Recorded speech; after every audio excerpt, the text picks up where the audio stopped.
शहर भर के खुदाओं को बेनकाब करूं। मेरे चारों तरफ भीड़ गूंगे बहरों की है, किसे खतीब बनाऊं और किसे खिताब करूं। माननीय सभापति महोदय, आपने मांग संख्या 30, 22, 45 पे मुझे बोलने का मौका दिया है। आप सभी का आपका हार्दिक धन्यवाद करना चाहती हूँ। कहना नहीं चाहती थी, पर एक जूली साहब, आप हमारे हमसाए भी हैं। अभी आपके नेता एक बात कर रहे थे, आरएसएस के बारे में एक टिप्पणी कर रहे थे। मैं एक बात आपके माध्यम से रखना चाहती हूँ सभापति महोदय। राष्ट्रीय स्वयंसेवक का एक एक कार्यकर्ता इस देश के लिए निस्वार्थ रूप से जान देता है। ये वो नहीं समझ सकते जिनकी मोहब्बत की दुकान फीकी है, जो तुष्टीकरण और भारत को तकसीम जिन्होंने कर दिया, टुकड़े टुकड़े कर दिया, मजहबी राज में टुकड़े टुकड़े कर दिया, वो अखंड भारत की एक रूप को नहीं समझ सकते।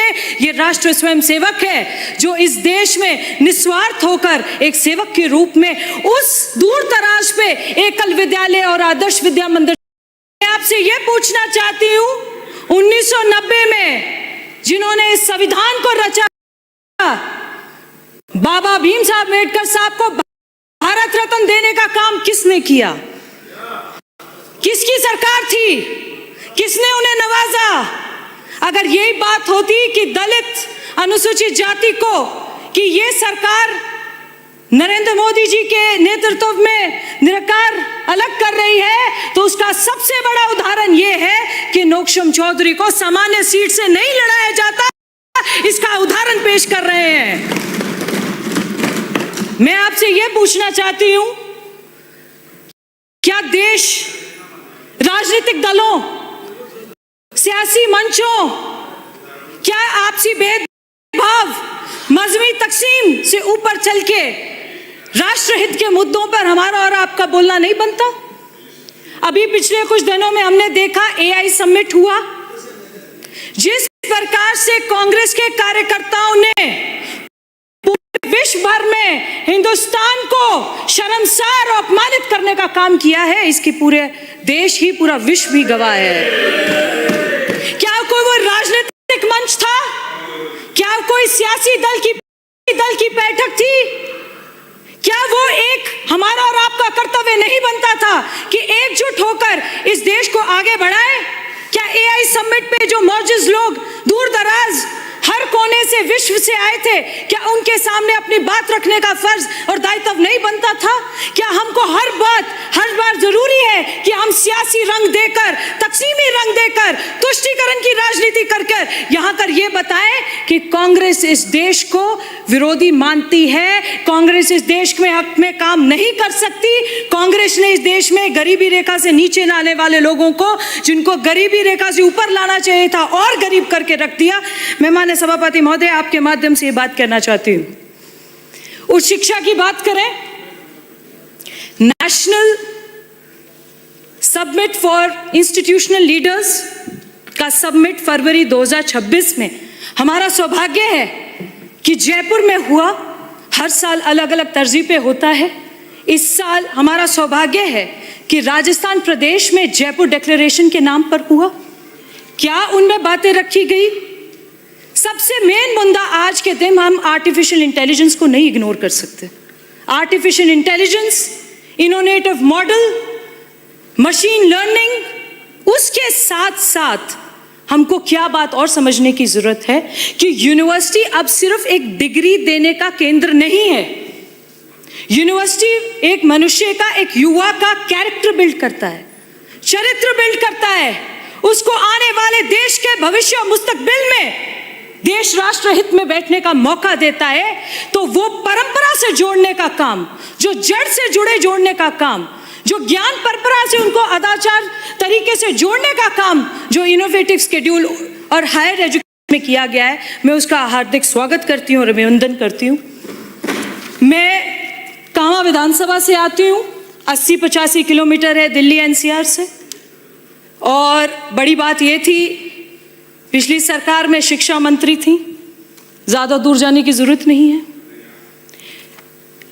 जो महाविद्यालय उसकी भवन बना नहीं था, उसका उद्घाटन करके चली गई क्योंकि उसका श्रेय लेना था। भवन का निर्माण तो होने देती। अगर आपको इतनी चिंता थी तालीम की तो आपने अपनी कौम को आगे बढ़ने का हौसला क्यों नहीं दिया? आपने उस क्षेत्र को लिटरेसी रेट से क्यों नीचे रखा? अगर आपको यही चाहिए था कि मैं भवन का उद्घाटन करके चले जाऊं जिसका निर्माण भी नहीं हुआ था। मैं आपके माध्यम से मंत्री जी से निवेदन करना चाहती हूं, मंत्री जी आप उस महाविद्यालय के जहां पर इस वक्त कक्षाएं चल रही हैं, आप वो जर्जर भवन है, उसका भवन का निर्माण जल्द से जल्द करें, फैकल्टी प्रोवाइड कराएं। ऐसी कन्या महाविद्यालय है जिसकी बांदीपुर गांव में जमीन आवंटित कर दी गई है पर आज तक उसके भवन का कार्य निर्माण नहीं चालू हुआ है। मैं चाहती हूं उस पर भी आप गौर फरमाएं। और जहां पर अभी छात्राओं के लिए क्लासेस चल रही हैं वहां पर आंगनवाड़ी केंद्र और यूनानी केंद्र भी साथ चल रहा है। तो मैं आपसे निवेदन करना चाहती हूँ, एक युवा हूँ, एक महिला हूँ, आपसे निवेदन करना चाहती हूँ कि छात्राओं को किस तरीके से पढ़ने के लिए मजबूत कर सकते हैं, आप इस पे गौर कीजिए। ऐसे कृषि महाविद्यालय है जिसकी भी जमीन का बादीपुर गांव में आवंटन कर दी गई है पर अभी तक भवन निर्माण का कोई उसमें अता पता नहीं दिखाई दे रहा है। मैं आपसे ये भी निवेदन करना चाहती हूँ, कामा विधानसभा एक सांस्कृतिक रूप से ब्रज क्षेत्र में आता है। ब्रज क्षेत्र की संस्कृति तहजीब की खूबसूरती निखारने के लिए संस्कृत विश्वविद्यालय की मैं आपसे डिमांड करती हूँ ताकि ये जो देश भर से श्रद्धालु आते हैं आप उसकी जो हमारी धरोहर है उसे और आप आगे बढ़ाएं और उसे और लोगों में पहुँचाएं। लोगों की आस्थाओं के जो केंद्र हैं उनको आप स्वीकार करते हुए उस मरकज़ को देखें। मैं आपसे ये भी निवेदन करना चाहती हूँ, हमने पिछले साल ग्रीन बजट दिया, चलिए कोई बात नहीं, हमारे जो सामने बैठे लोग हैं उनको हर किसी से दिक्कत है, श्री राम से तो है ही, अब नमो से भी है। अब ये भूल जाते हैं कि नरेंद्र मोदी जी के नेतृत्व में ये देश चल रहा है। जो नमो वन आपने एक योजना दी है, मुझे लगता है कि ये पंचायत स्तर पे जिसकी डेवलपमेंट होते हुए ब्लॉक समिति तक जाके ब्लॉक से जिले, जिले से संभाग पे जाते हुए इसका बहुत अच्छा संदेश जाएगा। मुझे लगता है कि हमको और आपको मिलकर इसमें साथ लगना चाहिए। कामा ब्रज क्षेत्र जो है, मैं उसकी भौगोलिक स्थिति पर जाऊं तो 2 क्षेत्र से वो हरियाणा से जुड़ा हुआ है और 2 तरफ से वो उत्तर प्रदेश से जुड़ा हुआ है। अगर ब्रज का सबसे बड़ा क्षेत्र राजस्थान में कहीं है तो वो कामा में है। कामा जो ब्रज के 12 प्रमुख वन है उसमें से कामा जो है पंचम वन के नाम से जाना जाता है, प्रमुख वन है। यहाँ पर पौराणिक रूप से आदि वृंदावन के नाम से भी इसको जाना जाता है, कामवन के नाम से भी इसको जाना जाता है। और यहाँ पर इतने ऐसे वन के क्षेत्र हैं जो संरक्षित हैं, जो बहुत पुराने काल से उस पे काम किया जा रहा है, उनको संरक्षित किया जा रहा है, जिसमें केदारनाथ के जो बिलौन पंचायत में आता है, कामवन कामा में कदम खंडी जो कनवाड़ा पंचायत में आता है, भोजनशाली चरण पहाड़ी जो कामा की नगर पालिका क्षेत्र में आता है, बद्रीनाथ जो कामा से कुछ ही दूर है लुकलुक कुंड पर, वहाँ पर सहूलत है। पर मैं आपके माध्यम से मंत्री जी एक निवेदन करना चाह रही हूँ, ये वन संरक्षित और खनन प्रतिबंधित क्षेत्र है। यहाँ पर पिछले कई समय से कई पंचायतों में निरंतर रूप से अवैध वन संरक्षित क्षेत्र में अवैध खनन चल रहा है। मैं आपके माध्यम से ये बात रखना चाहती हूँ कि आप अपने अधिकारियों से, वन विभाग के सभी अधिकारियों से बात कीजिए। 1 महीने पहले भी वन विभाग और पुलिस प्रशासन एक साथ कार्रवाई करने गया था जिसमें कुछ पुलिसकर्मी चोटिल भी हुए थे, जिसमें कुछ खनन प्रतिबंधित क्षेत्र में चरण पहाड़ी मंदिर के नीचे गाँव बिलक, गाँव गड़ाजान, हजारीबाग, सुनहरा, गाँव टायरा, मुलाका, लेवड़ा, अकबरपुर, कनवाड़ी में चोरी छुपे अवैध खनन हो रहा है। सैकड़ों गाड़ियां, ट्रैक्टर ट्रॉलियां रोज पत्थर रोज से जा रही हैं। इस ब्रज क्षेत्र की खूबसूरती को निखारते हुए, इस ब्रज क्षेत्र के श्रद्धालुओं की आस्था को केंद्रित देखते हुए मैं आपसे निवेदन करना चाह रही हूँ कि इस पर रोक लगाई जाए और ऐसे जो खनन है इसको रोका जाए और तुरंत रूप से इस पर एक्शन लिया जाए। आपके सामने 2 प्रश्न चिन्ह देखना चाहती हूँ माननीय मंत्री महोदय, आप इसके मुझे जवाब किसी भी रूप में दें, मुझे अच्छा लगेगा। क्या ब्रज क्षेत्र के पर्वतों पर अवैध खनन रोकने के लिए कोई ठोस कार्रवाई की जाएगी? क्या पर्वतीय एवं धार्मिक स्थलों पर व्यापक पौधारोपण अभियान चलाने के लिए कोई योजना बनाई जाएगी? क्या कामा विधानसभा क्षेत्र को विशेष धार्मिक पर्यावरणिक संरक्षित क्षेत्र घोषित करने के लिए कोई विकास योजना बनाई जाएगी? मैं आपके माध्यम से जनजातीय अब मैं अपनी एक डिमांड रखना चाहती हूँ। कामा विधानसभा के बाहरी इलाके में अनेकों घुमंतु जातियां प्रवास करती हैं, सिंगीबाल, गढ़िया लोहार, घुमंतर जातियां।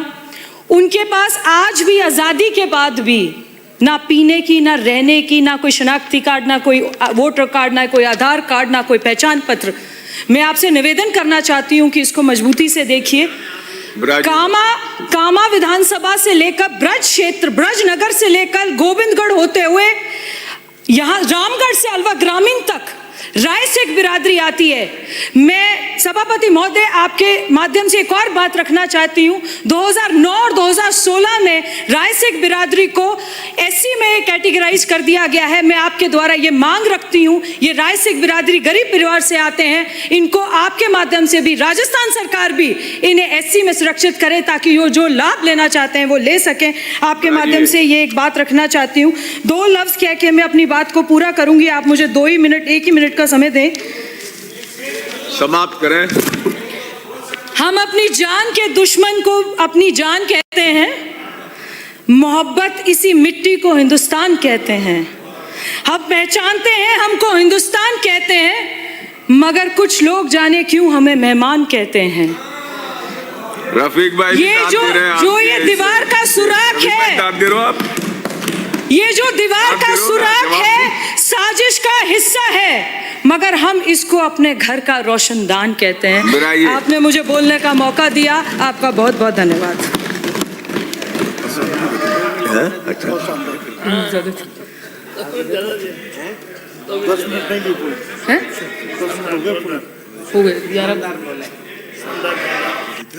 इधर एक नाम और एक नाम क्या था, इन्होंने कम नहीं किए क्या? हाँ, अभी नहीं किए। श्री सुरेश गुर्जर महोदय। सुरेश गुर्जर।